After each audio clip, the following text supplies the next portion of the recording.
Өте шұғыл дерек, жылдам хабарнама, жұлдызды жаңалық. Ассалаумағалейкум құрметті көрермен. Айтыскер Айнұр Тұрсынбаева, неге маған бұлай болды? Осы сұрауға жауап іздегіңіз келсе, арнамыздағы видеоны соңына дейін тамашалап, бір ғана лайк және де подписаться түймелерді басып кетуіңізді ұсынамыз. Ал онда біз бастадық. Айтыскер Айнұр Тұрсынбаева туралы қызықты деректі Спутник дерек қорынан оқыңыз.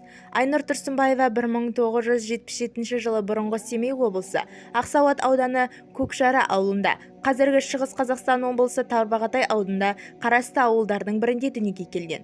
1994 жылы қазіргі Жамбыл облысы Мойынқұм ауданындағы 10 жылдық мектепті бітірген. Ақын қазақстандық бұқаралық ақпарат құралдарына берген сұхбатында балалық шағында көп қиындық көргенін айтады. Мектепте оқып жүрген кезінде жағдайы нашар төмен отбасыларына беретін киімдермен өстік қой деп айтады. Ол сол кездерде мемлекет киім беретін еді деген сөзімен үн қатты. Сабақта отырсаң, сондай киімге сұраныс сұхбаты өтіледі. Ол жерге сен жазба түрде жазасың, жауап бересің. Мысалы, менің қыстық пальтом немесе қыстық аяқ киімім жоқ деген сияқты. Кейін оны алып келеді де бүтін кластың көзінше столдың үстіне әкеліп қояды. Сол кезде жағдайы жоқ отбасыларға мемлекет көрсететін жақсылығы ғой. Мемлекет жылы сайын киім беріп тұратын. Сондай киімдерді өстік қой. Бұл менде жоқ, түкте жоқ деген сөзбен тең деді ол. Ол Ләйла Сұлтан қызына берген өз сұхбатында. Сонымен қатар, Айнұр Тұрсынбаева сұхбатының бірінде осылайша үн қата бастады. Ол студенттік дәуірінде де бірнеше рет қиындыққа ұшырағандарын айта кеткен. Студент болдық, жатақханада тұрдық. Қарнымыз аш болған жағдайлар өте көп болды. Троллейбуста ақшамыз жоқ кезде жаяу жүрдік. Бар болғаны барлық студенттің басына өткен жағдай ғой. Бар болғаны сол кезде Айнұр мынандай жерге барып айтысып, ән айтып кет дейтін.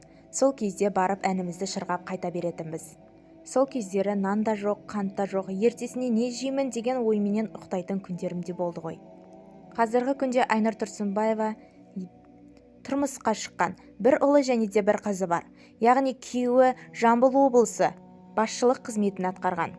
2002-2008 жылдары Сенат депутаттығы орнында жұмыс атқарған. Қазақстанның президенті Шәмшат Исабеков.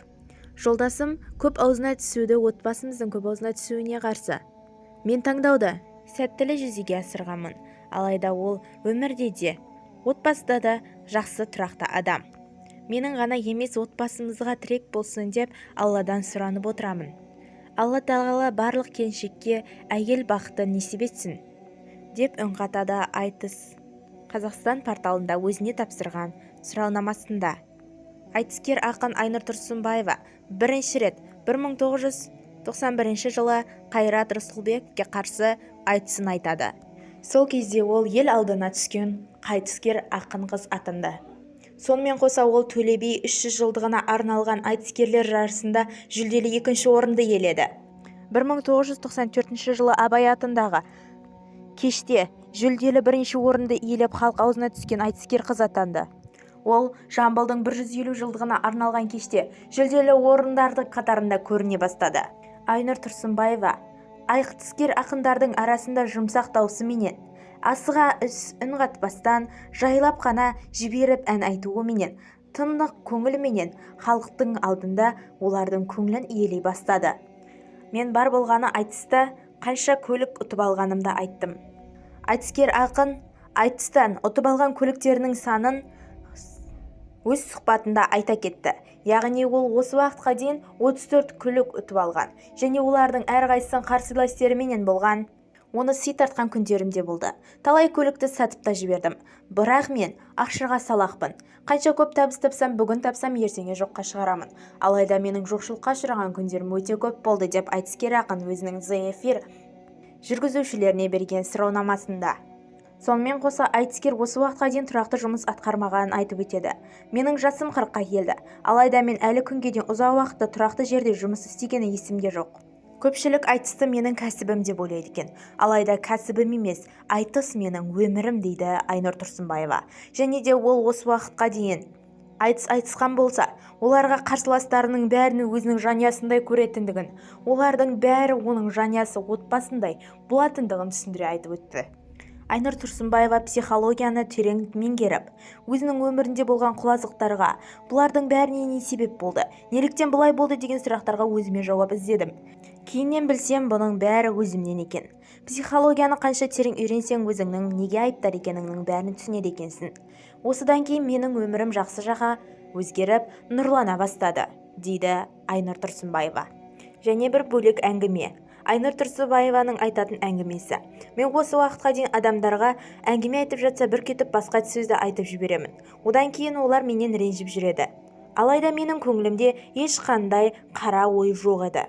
Бірақ олардан мен кейін барып кешірім сұрайтынмын. Алайда олардың көңілде менің айтқан сөздерім қалып кететін. Ал мен психологияны оқығанымнан кейін осыған терең мағына, терең күш беріп ойланатын болдым. Осылайша қазіргі күнде бұл проблемада менде жағдай жоқ, деді Айнұр Тұрсынбаева. Айтыскер ақын Айнұр Тұрсынбаева бүгінгі күнде жаңа бизнес түрін тапқан сияқты. Яғни ол психологиялық тренинг. Инстаграм парақшасында ол психологиялық тренингдерді өткізеді. Алайда Айнұр Тұрсынбаеваның айтуы бойынша, осы уақытқа дейін 2000-4000-ға дейін көрермендері болғанын айтады. Алайда бұның бәрі халықтың қызы Айнұр Тұрсынбаева ақын қыз болғаным себепті деп ойлаймын. Яғни бұның бәрі маған ақындық айтыстың арқасында келген. Халықтың қалаулысы болғаным үшін маған бақыт, табыс, ақшалай көрінісінде маған келіп жатыр. Алайда менің өмірім бүгінгі күнде өте жақсы, дейді Айнұр Тұрсынбаева өзінің берген сұхбатнамасында.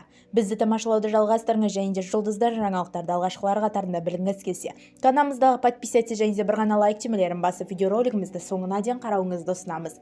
Ал онда біз сау болыңыздар.